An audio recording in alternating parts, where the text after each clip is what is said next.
I really didn't become a full, LLC until like 2018. But Mm, before then, I was already building some type of income and, all for the yeah. things that I love to do, which is pretty dope.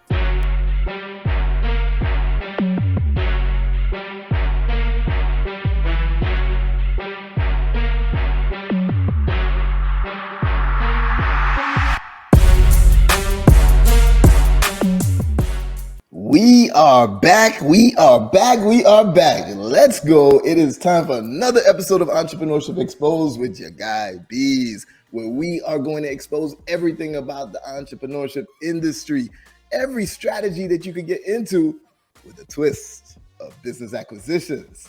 And today we have a very interesting guest, right? Because this topic, we haven't discussed it at all on the show before. So I'm super excited to learn more and to learn more about our guests, which you guys are in a real treat for. So listen, Kimberly Lori King, aka Kim. It's like a tongue twister. Kimberly Lori King. Kim, there you go. Kim, how are you? And welcome to the show. Hey, how are you? Thank you for having me. I'm great, thank you. Tell the people a little bit more about yourself. Well, like you said, my name is Kimberly Lori King. I go by the name Nerdy Dope Artist on social media platforms. I am basically a visual artist based in Atlanta, Georgia. I do all types of art on wood, canvases, and I've also transitioned my art to clothing as well. So definitely check out my work. I do all types of art basically, and I'm continuing to expand my brand into anything else that requires art. Nice. Okay, so I got so many questions already, right? First of all, we're gonna start with the nerdy dope artist. What is that about? What made you choose nerd, and what makes you consider yourself a nerd? Listen, growing up, I was a very, very smart kid. I was always getting bumped up to different grades because I just felt like I needed more of a challenge with learning. I love math. I love English. I love just about every subject. So everybody knew me for as far as just doing everybody's homework, helping people with homework. Well, Kim, do you know how this is? What's the answer to this? So I was always the one that was into my books, into studying. I was the only kid probably to learn words over the summer when the teacher asked us to learn a new word. So I just felt like I was always considered the nerdy girl out of all my friends, or just somebody who was really into books. And as far as the artists and dope, a lot of the responses I get with my work, people were like, oh my God, that's so dope. That's crazy. So I just kind of mixed it in and just created a name for social media. I love it. I love it. So, I'm gonna have to put you to the test because I'm a self-proclaimed nerd as well. Right? Uh-oh. Now, I go deep though. I go deep. So you can even see in my tattoos. Let's see if you can see it. Like this right here is the standard model, the Lagrangian format of the standard model. Which this is in theoretical physics. So this tells you everything that we know about the universe. Since you said you like math, this is Euler's identity, which is the most beautiful math equation in the world because it's like the basis of all math types and you a bigger nerd than me. Oh, I go deep. I haven't told you everything. I love algebra. I love all the equations, but whew. Let's go. I got it all. So we're gonna have to have a separate conversation about the nerd stuff. Right. Okay, let's get it. Okay, now, what got you into art though? I really feel like it was not only a family thing, but it was kind of something that was already in my genes. Like I'm always into, well, first of all, I used to love to fix things. I used to always try to figure out why this doesn't work. And then from there, seeing my mother and my grandfather's work in the past, looking through their sketchbooks, I'm like, you know what, if they can draw, well, why can't I? So I actually got into looking at magazines and seeing if I can transfer the things that I saw and put it onto a sketchbook. And from there, I started creating my own style, as years passed. And I just love it. Like I love creating. I love arts and crafts, not just only drawing, but painting, putting things together, sewing. So yeah, like that's just something I love to do. I love, creating art. So what you then did is took something that you're passionate about and made it into a business too. Yes. Right. And that's a key thing for everybody to remember because, okay, I get a lot of people that come to me and they're like, "Oh, Beez, I'm tired of my job. I wanna, start my own thing, but I don't know what to get into." And a lot of times they'll say, "All right, guys, before we get into the full episode of Entrepreneurship Exposed, I just want to take a moment to thank you all for supporting this channel. This channel means so much to me. You all mean so much to me because this information is the type of things that I wish that I knew when I was like 17 years old." Right? We're talking about wealth creation strategies, not plays. Never talking about, hey, we could run this quick play to make some quick money. This is all about sustainable strategies that won't go anywhere. Whatever else you may be doing, this information will supplement it and help you take it to a whole nother level. So what I would love to ask each and every one of you is if you could like, comment, subscribe, turn on the notification bell. Do all of that for me. It supports the channel. It helps us to grow, helps us to get this information out to more people so that we could change more lives. So thank you again for supporting. Make sure that whatever you see in here, whatever you learn in here, that you go and execute on it. And then drop a comment and let me know how it went out for you. Hopefully I'll even see you in the BBI where I teach how to acquire businesses and everything about entrepreneurship. Let's go. And a lot of times they'll say, I just want to follow my passion. Mm-hmm. So I have to be honest to people and I say, listen, it's good to follow your passion. However, will your passion pay the bills? Right. And if not, maybe get into a business model that cash flows first and then use that to build out your passion. Right. Or on the flip side, if you acquire a business and you could acquire something that you're passionate about because it already got the cash flow. It already got the customers. It already did all of the legwork for you, right? But you took the road that is a little bit more challenging, right? But I can imagine how rewarding it is. So how did you shift from passion to making it into an actual business? Well, to be honest with you, I knew I could make money from what I was learning to be good at when I was in elementary school. Ooh. I used to always draw on my notebook and stuff like that. And I used to walk around stunting on everybody with my little anime cartoons on my notebook. I used to switch the papers out just to have a new design on my notebook every day. And from there, people would actually ask me like, "Oh, could you draw that for me? I'll pay you $5 or a couple dollars here and there to draw that for my notebook." And from there, I was like, you know what? As a kid, I was already, hustling as a little kid, trying to figure out ways to make a couple dollars just to spend it on candy. So I was like, you know what? While I'm in class, I can just draw people's pictures, draw their favorite cartoons, and they'll pay me for it. And growing up, the older I got, even doing hair, I do hair as well. So just any little thing that I can do, I promoted it, of course, with myself. People saw it and was like, well, I'll pay you to do that for me. And ever since then, that's just been something I figured, you know what? I really didn't become a full, LLC until like 2018. But before then, I was already building some type of income and, all for the things that I love to do, which is pretty dope. Nice. And did you grow up in Georgia too? This is funny. My parents were not in the military, but we moved around a lot. But I was born in Clayton County, Georgia. I was up until the age of 4. We moved to New York, and then I grew up a lot of my time in DC and in South Carolina. Okay. Which part of New York? Manhattan. And they hated it. My parents hated New York. They hated the city. They really did. I was born in Jamaica, but then I moved from Jamaica to Brooklyn, New York. When I was, that's crazy. And my dad is from Trinidad and Tobago. True. And he moved to Maryland as well. Yeah. There we go. We all over the place.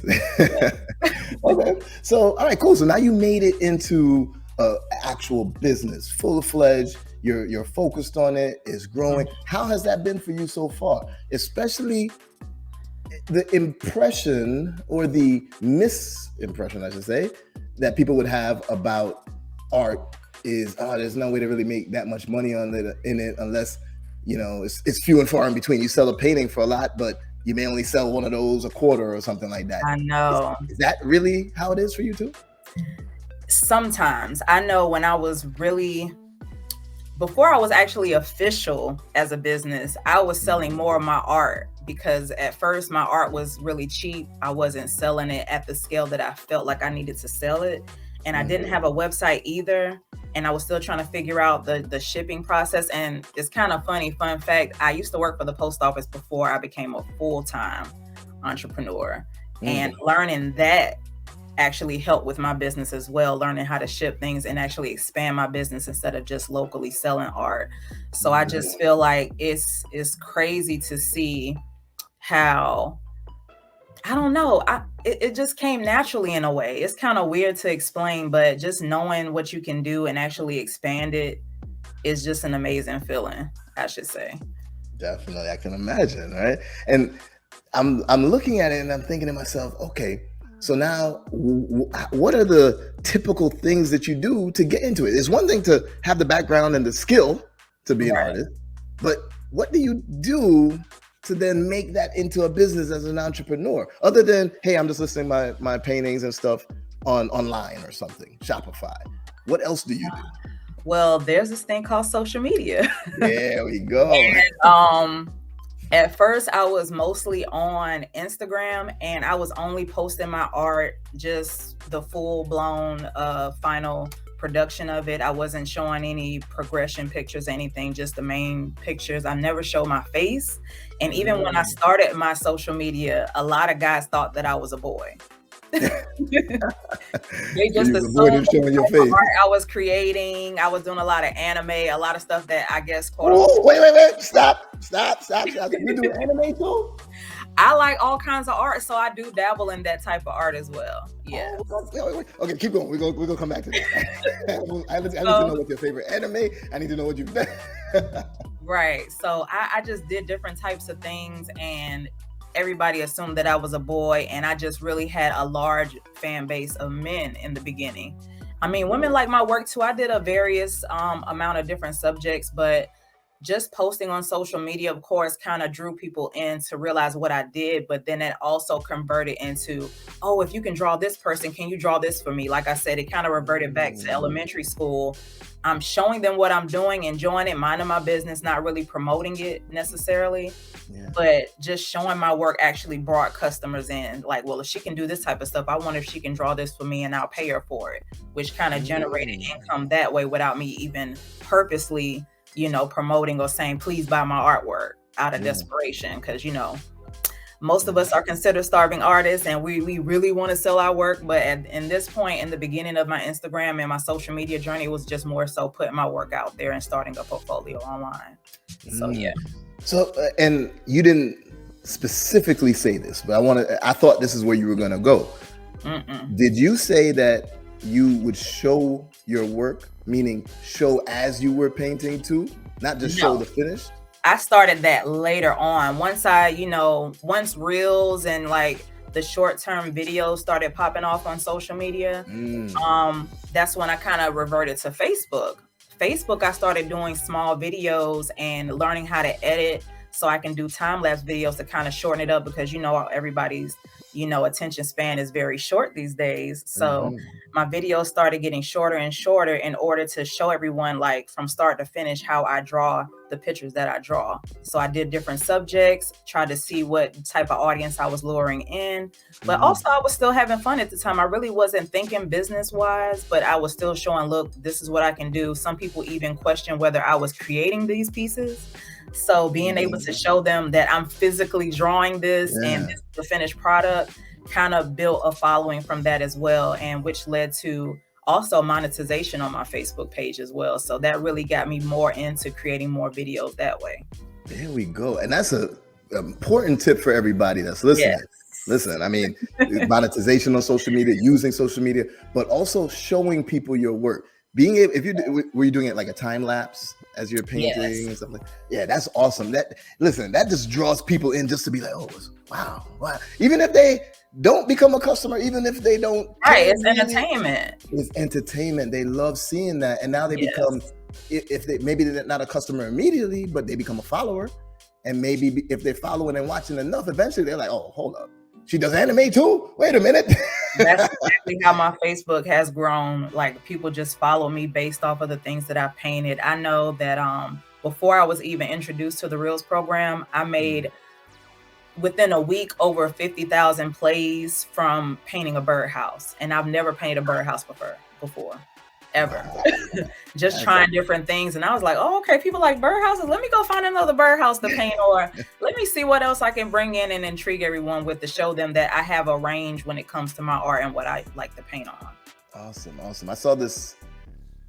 It was like a news clip or something. It was a guy that's, I think, in the Bronx in New York, and he would always be like on a train and sitting across people on a train ride. Draw them. I love his work. Yeah. You know what I'm talking about? Yeah. And I was like, oh, that's awesome. And then he got such notoriety from it because it's so lifelike and everything. And he do it in such a quick time. So they brought him on the news and all of that. And, you know, people will be surprised how something that can be a passion can blow up if you just follow certain, you know, steps. It involves some luck too. You got to be in a little bit of luck. Yeah. Be in the right place at the right time type of thing. But it could definitely be done. Nobody should feel that, you can't follow your passion. Right. Awesome. So, okay, the most important question of tonight. What's your favorite anime?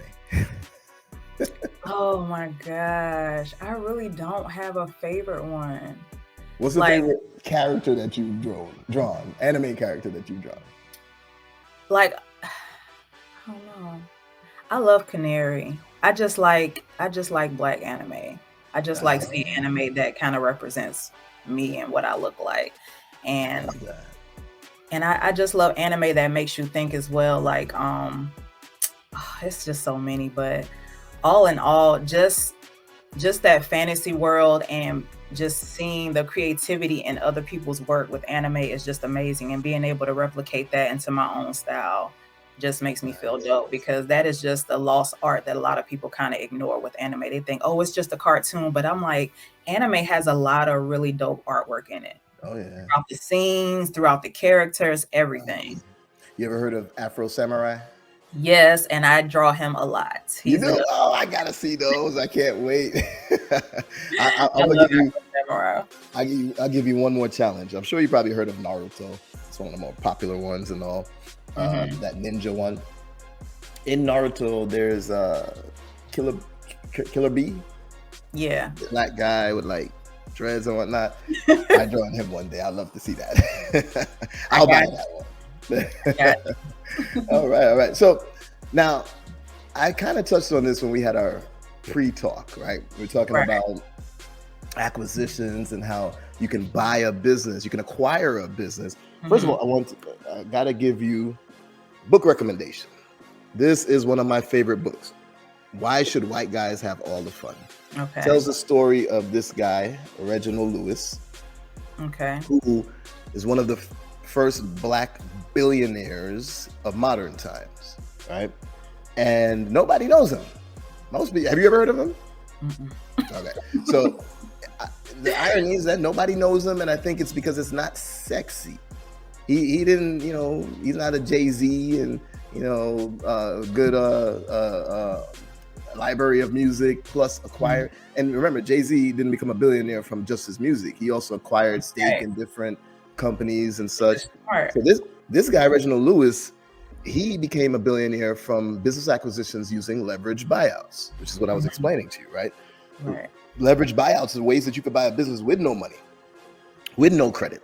The money doesn't come from you, doesn't come out of your pocket. It is leveraged debt in the business in order for you to acquire it. Now you're getting the cash flow of the business. Okay. So in one of my companies, Capital Beez, it's a business of acquiring businesses. We just consistently are acquiring businesses either for myself or for clients, right? I came across, I'm not going to tell you where, but I'm just going to tell you about it and see what your thoughts are. I came across an art gallery for sale. This art gallery business for sale had, I think it was 20 plus years old, something like that. I think it was doing over 3 million in revenue. Right. So now you get to see the consistent growth. You see a venue that you may think, oh man, it's hard to start an art gallery. But and if I tell you what location, I'm not gonna say it on air, but I'll tell you later what location. When I tell you that location, you're gonna be like, really? And they making that type of money? Well, hey, you get to see their tax returns. You get to see their P&Ls. You get to see everything, and you get to know what you're about to get yourself into rather than starting from scratch and gotta, struggle to get there. You know what I mean? Would you be interested in acquiring something like an art gallery? Of course. I've actually thought about acquiring something kind of similar to that in like the metaverse. Like I thought to myself, like if I'm going to be selling NFTs and putting my artwork out there in the digital world, why not acquire a space where I can put that in when people are traveling through the metaverse? Yes, That's foresight. something I'm working on. Yeah. I love that, because people sleeping on the metaverse for sure. I mean, Yes. I kind of Everybody's sleep on trying it to too. get legs. But it's highly feasible that in 10, 20 years, that's the normal medium. That's what people are using more than just going on the internet and on websites. They logging into the metaverse. You ever saw that movie? Or is it called Ready Player One? You ever saw that one? It sounds familiar, but there's so many movies that already kind of, even a movie with Bruce Willis where everybody's somebody different in the digital world, which is kind of weird, but it looks so real. But it's just crazy what you can be and what you can actually create and start over in this world. That is I still want to be who I am, but it's just so many opportunities there as well. That is true, definitely. Okay, so now it's time that we get into our pop segment. It's time for us to pop the art in entrepreneurship, right? So we got to talk about pros. If somebody wants to follow this path, they got talent too. Now they want to make a business of their passion. What are the pros of doing it? What are the opportunities that exist in the industry that you may want to consider doing this soon, because these opportunities are coming up? And most importantly, what are the problems that you have to navigate around? So let's start with the pros. Tell me a little bit more about that. All right. I would say the pros is, especially now that I'm doing this full time, you really can do whatever you want to do with what you love to do. I never thought I'd see the day where I can actually get up and say, you know what do I feel like drawing today? Like, what do I feel like creating today without the stresses of going to a job and doing something that I really do not want to do? I feel like if you genuinely love art and you love creating, and there's going to be moments out of your day where you can't stop thinking about art or what you're going to create or what you want to do, then that is definitely a huge pro. It may not necessarily be your passion, but even just something that you're good at and enjoying doing that makes you happy is a pro to me. Just nice. I love that. Yeah, that's true, because it's so like fulfilling or freeing. Yes. When you do something like that, something that you love doing, and it's like, oh, I wake up like, what am I going to draw today, instead of what somebody told me I have to draw. So I love that. But okay, but what are the opportunities that are coming into play right now? The opportunities that exist or are coming up, why somebody should get into this realm? Opportunities are honestly endless. That's why I feel like going into the different ventures I'm going into can open up opportunities as well. Like, even when I moved to Atlanta, I realized the moment I started displaying my work, a lot of people kept reaching out to me, wanting me to be a vendor or just display my work at their galleries, display my work at their art craft events. And it really allowed me to get more exposure as well. So definitely exposure is one. Also contracts, other different, opportunities with commissions, and just building more of a community with the people that love your work and also being able to sell to them as well. Definite exposure. I mean, look at how I have nothing to do with the art world other than that one art gallery I found. Right. Yeah, I saw that guy on the subway and whatnot, and you knew immediately who I'm talking about. He got exposure just from his art, right? So you're 100% right on that. Definitely something. And you could use that to lead into something else too. Getting that exposure to get down, other paths. So yes, definitely important to have that. But more importantly, the most important thing, what are the problems that exist in this realm, and how do you navigate around them? The problems, I wouldn't necessarily see this as a problem, but a lot of artists see this as a problem, is how broad the community of art is. And everybody has their own perspective of what art is, and trying to actually maneuver through that without losing yourself as a creative.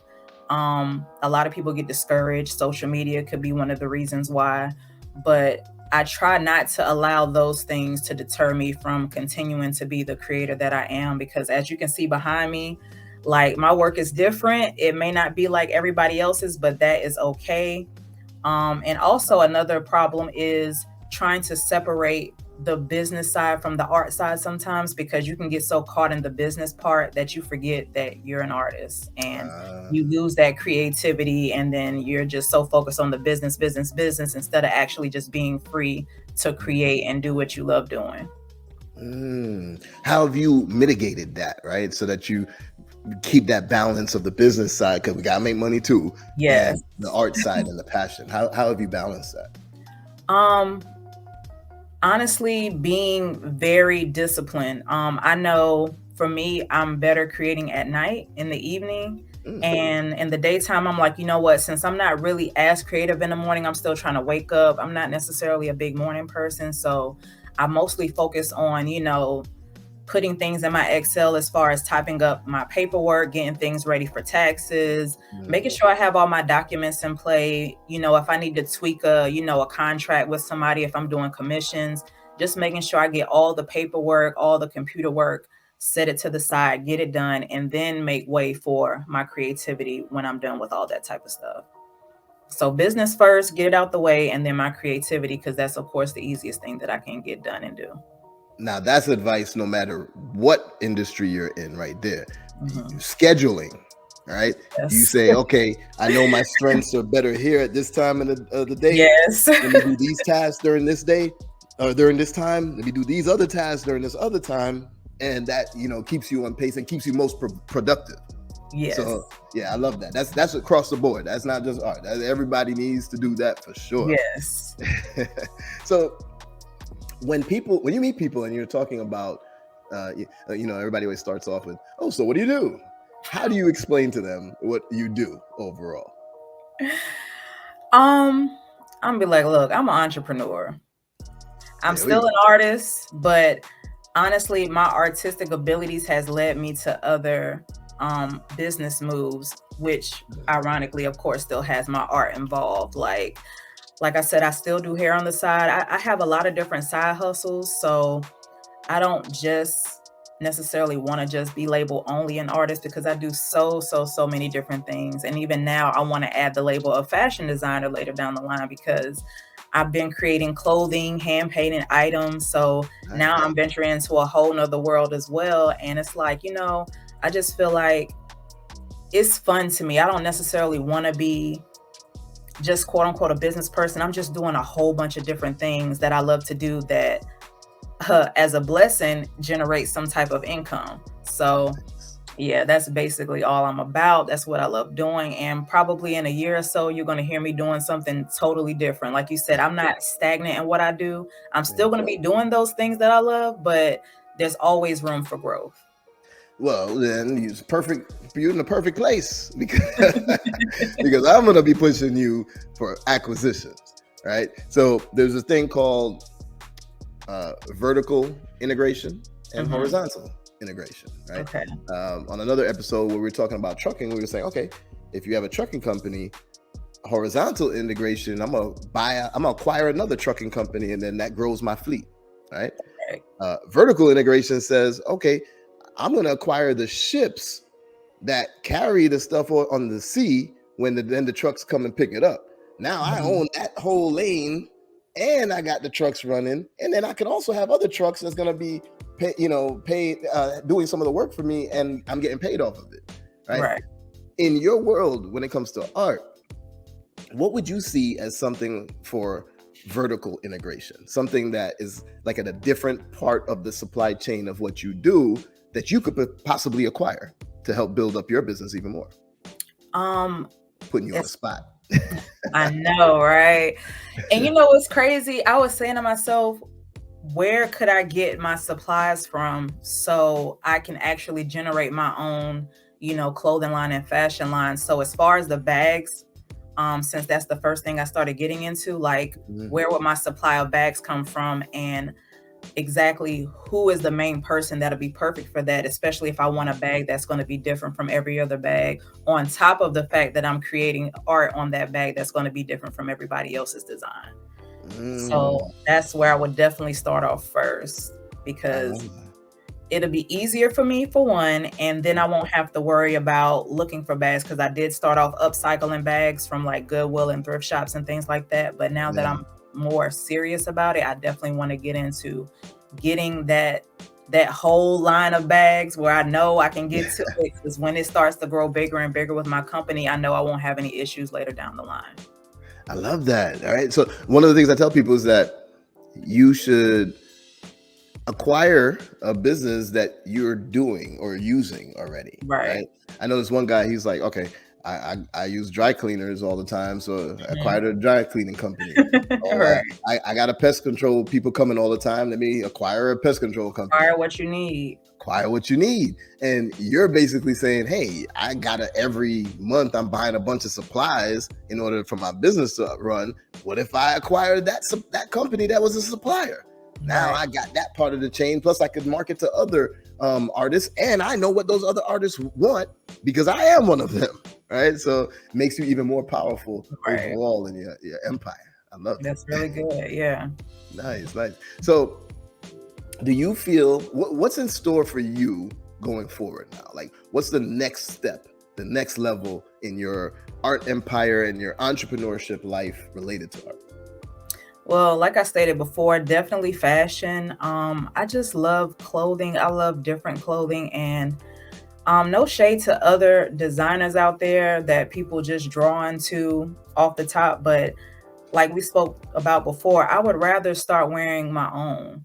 And the best way to even promote the things that I've been doing was actually displaying the things that I would actually have on my bag, or actually have on my shoes or my jacket. So why not constantly promote that? So that's a big reason why I want to kind of get this started and get it moving, so I can start, of course, promoting my own things and actually showing it to the world that way.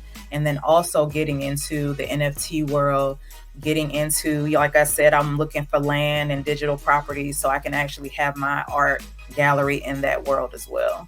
Ooh, nice. Definitely. You on the forefront of the next generation, the next wave. That's definitely important. Now, you mentioned that you also do hair. Have you merged the art with hair? Because I could imagine like you creating some hairstyles that can be, looked at as art, and you start taking pictures of that. Would you merge those together, or do you keep that completely separate? I kind of keep it separate, but I actually thought about getting into hair design as well, because I've always been fascinated with Bronner Brothers, and they've had different hair shows and different styles with hair. And I have locks, and I've seen the most amazing sculptures with hair as far as locks and just different braids and things of that nature. And I can see myself, like I said, there is no limit to what I would love to do, long as I build up things that I need to build up, so I don't have to not necessarily worry about it, but focus on it as much. Then I can work on the next things that I love to do creatively and get into that as well. Nice. I love it. So, okay, I got to say that there's 3 ways that I promote. I can't think of many others of true ways to create wealth, right? One of them is real estate. Okay. That's tried and true. You got to get real estate. The other is the financial markets. Right before we got on this call, and this is gonna let people know exactly when this is being recorded, but I just was listening to Bloomberg TV, and the Fed announced another 75 basis point rate hike for interest rate, and I was thinking about it. I'm like, okay, the markets are gonna drop more. It's a perfect time to scoop up more of the blue chip stocks on a discount, because they're going to rise again in the future. Of course. So that second path of creating wealth is the financial markets, stocks, Forex, crypto, anything like that. But the third way of creating wealth is owning a business. Whether you build it or buy it, both work. I just promote buying them because they're, you're skipping steps. You get a head start. Most businesses fail in the first 5 years, over 80%, right? Most businesses don't even make it to 7 figures. Less than 5% make it to 7 figures. So now imagine if you're acquiring a business that's 20 years old, already making 2-3 million, and you're able to do it with no money out of your pocket. Now you're jumping into wealth creation, true wealth creation. I'm talking about the Warren Buffetts and the Elon Musk and all of them. That's what they do, acquiring stuff. Basically. Elon acquired Twitter because it's media. Don't get it twisted. People feel, oh, why would he spend so much money on Twitter? Well, he didn't spend all of it. He also leveraged some of it in the business. He did an LBO also, but he also had to come up with some because of the court case. That's a different story. But media is incredibly important. For example, Disney didn't become the powerhouse they are just from the parks. It's from the media that they acquired in the last 20 years. Right. ESPN, ABC, Marvel, all of that. What do you feel is the best? Well, you might say social media. As I'm asking the question, I know you're going to go there. But what is, besides social media, is there anything else that you would say is the best media related to the art world that's important for you to have as a platform? Oh man, put me on the spot. That's my goal. I mean, honestly, I've seen artists, especially doing things locally and in the community, doing a lot of community work. I've seen artists actually get direct news attention as well from what they do. Sometimes it really does depend on who's watching, like we said before, like it really just depends on where you at and at the right time, the right place type thing. But I feel like the basic news media is still relevant into helping people get the platform that they need and getting the attention that they need as well, whether it's good or bad, because the media can go both ways with people. But as far as publicly, I mean, the only other thing I can think of is like email marketing is still relevant, and bringing that attention to different platforms and different things that people want, your audience to see. Yeah. So yeah, that's the only thing I can really think of off the top of my head.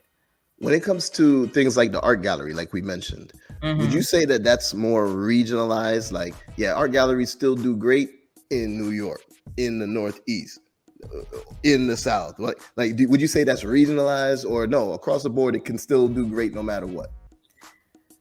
And that's kind of back to, promotion.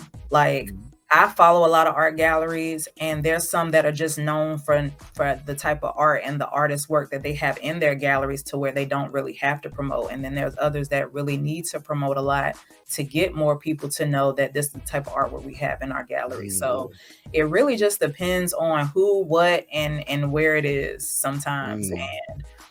And I'm slowly getting into the art gallery world because I'm more so on social media, but I've had my artwork in a few galleries here and there.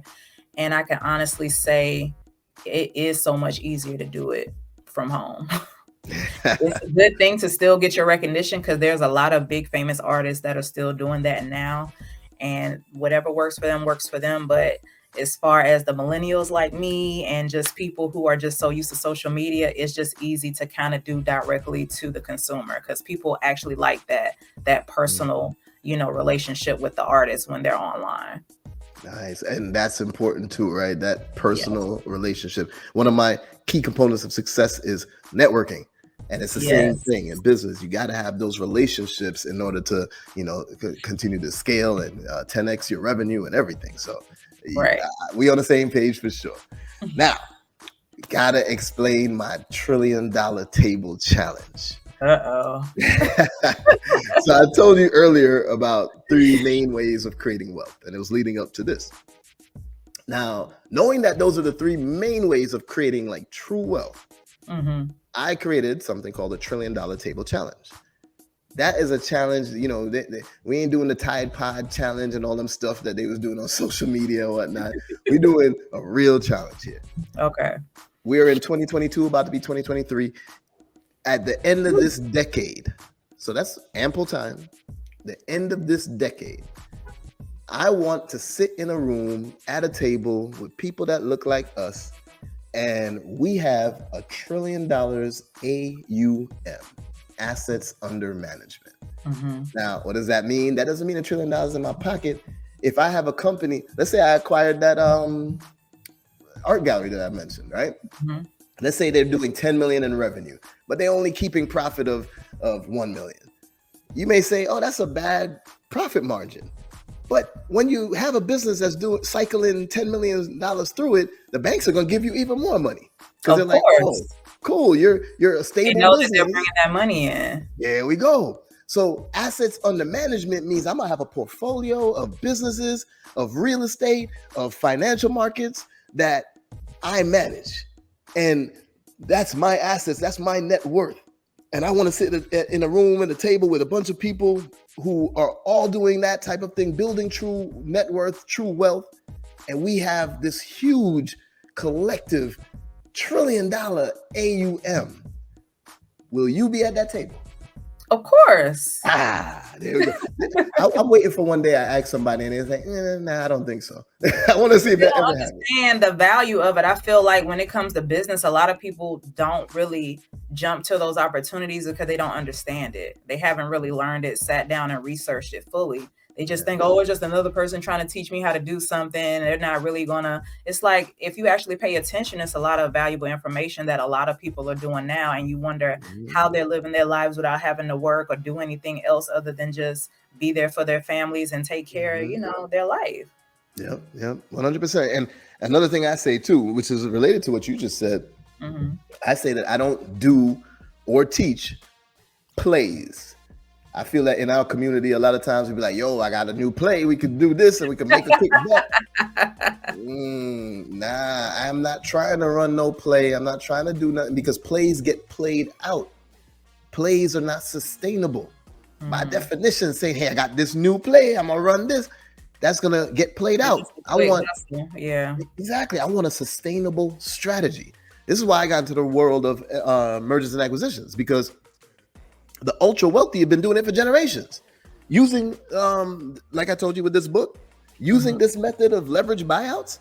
They've been doing it for generations. This will not change. There's a saying that whenever black people start finding out stuff, then they change up the rules. I don't know if you ever heard that, but I've heard many people say that. This won't happen, because if they ever change the rules and say, hey, Beez been buying too many businesses, we can't let that happen no more.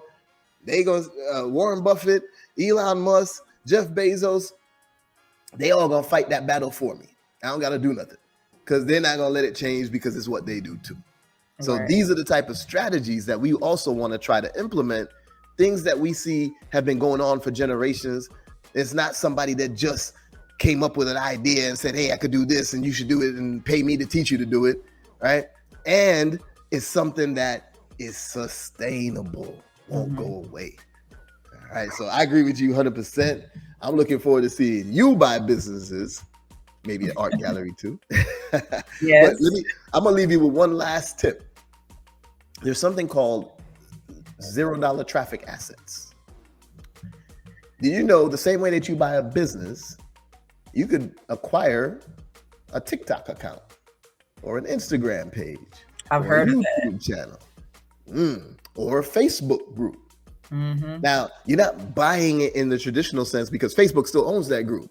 You're just acquiring the administrative rights from someone else. So imagine you found a Facebook group of artists, right? And there's 100,000 artists in there, or art enthusiasts in there, not artists themselves, but art enthusiasts. And they just love coming in there because they like to share different art that they found and they're looking to buy it. Instead of going and running Facebook ads for your business, if you acquire the rights to that group, you have 100,000 people right there in front of you that are your actual ideal client profile for you to market directly to them. And market doesn't mean paying ads. That just means, hey, look, that's it. Is that something that you would do too? I've already been doing that. Let me tell you something. Oh, there we go. I'm an admin of 2 different art groups and a moderator in another one. But the other groups that I've actually joined, because I do so many different things, I've joined groups pertaining to the different things that I do. So in the Goodwill Fanatics group, and they have over 200,000 members, I've actually gotten lots of sales just off of promoting in that group, showing them the before bag that I've upcycled and showing them what I painted and turned it into. And from there, I have people that have followed my Reels page and followed my business page because I post so much in there promoting my work, just showing it for fun, like I've always done. But at the same time, letting them know, like, look what I can do. If you like it, you can hit me up, doing posts, asking them what type of bags would you prefer me to do? What type of pictures you would like me to paint on these bags, to actually get them more engaged with me, and also see what type of bags they would like to build more customers within that group as well. So I've done that with different groups. Even with the birdhouse I painted, I've built, a friendship and, kind of like a bond with the people in that group as well, because I do plan on painting more birdhouses since it's got so much reaction in the past. So every little thing that I do, I promote in those groups and show the different things that I'm capable of, which also, even though they're looking for, a bag, or they're looking for this, they still see other things that I do, which can also build traffic to my website as well for the other things. Like, oh, she do this too. Let me go check out her page and let me check out her website. You know what I'm saying? So there you go. I feel like not just being social, playing around on social media, but actually doing what I love to do, still socializing, but in a business format, to where it's like, okay, you like what I'm doing? Let me send you my website. Let me show you my portfolio. And it kind of just all ties in together, basically. You're being intentional instead of just social. I love that. There we go. And that first group that you mentioned, the one that said, I think you said had over 200,000 followers. Yes. Are you an admin in there yet? No, but would you like to be? I don't know. Like, you don't know? Because I do so many different things. Sometimes I'm not always active in that group. I do post my videos a lot because, I'm still a part of the Reels program. So I'm re-uploading certain videos that they may not have seen, or new people that don't know me haven't seen. Yeah. But until I actually can build a system, like I said, being disciplined, I have to really build a system and a schedule for every platform that I'm working on. So I won't forget to continuously post and remind them that I'm still in here. I'm still doing what I do. But the admin, she knows who I am. She's very nice. She allows me to post links, because some groups do not allow you to post links or in your website because of spam, possibly. But she knows I'm legit. So I can see myself actually linking up with her and saying, hey, if you don't mind me having, giving you some help as far as, letting certain posts through, and also allowing me to post certain things as well, then I can definitely see myself doing that. When I'm talking even a step further. So that's one step. And I'm gonna, after this, we're going to talk some more. And if you want to know a path, a strategy to actually fully acquire that group, you start off by becoming that admin and helping. Right. But eventually you get the rights turned over completely to you, where you're the sole admin. Okay. Now, I'm not saying you got to work in it and do stuff regularly. You could do other things. You just have a group of 200,000 people that you could decide what you want to push your stuff to and create revenue from. We got to talk about this later, but I'm glad that you already familiar with it. But Kim, listen, it's been a great conversation. You've opened up my eyes to a whole nother world. Thank you so much for being a guest on Entrepreneurship Exposed. Tell the people again where they can find you. Best way to tap in with you. Well, I'm just about everywhere. I'm on TikTok. I'm on Facebook, Instagram. I have recently started a YouTube channel. I've had it for a while, but now I'm kind of getting into the groove of it as well. So I'm on all those platforms, the same name, Nerdy Dope Artist. And yeah, check me out. Let's go. And hopefully one day I'm going to see you maybe in the BBI. Learning to acquire businesses too. Got you, yes. And we're gonna get you that Facebook group. We're gonna get it. All right, everybody. It's been another episode of Entrepreneurship Exposed with Kimberly Lori King, and Nerdy Dope Artist is definitely dope. So make sure y'all are tapping in with her. Make sure you like and subscribe to this video, to this channel. Make sure that you don't miss all of the great content coming on every episode. And it's me, your guy Beez. I'll see you soon. Make sure you're out there buying businesses. Let's go.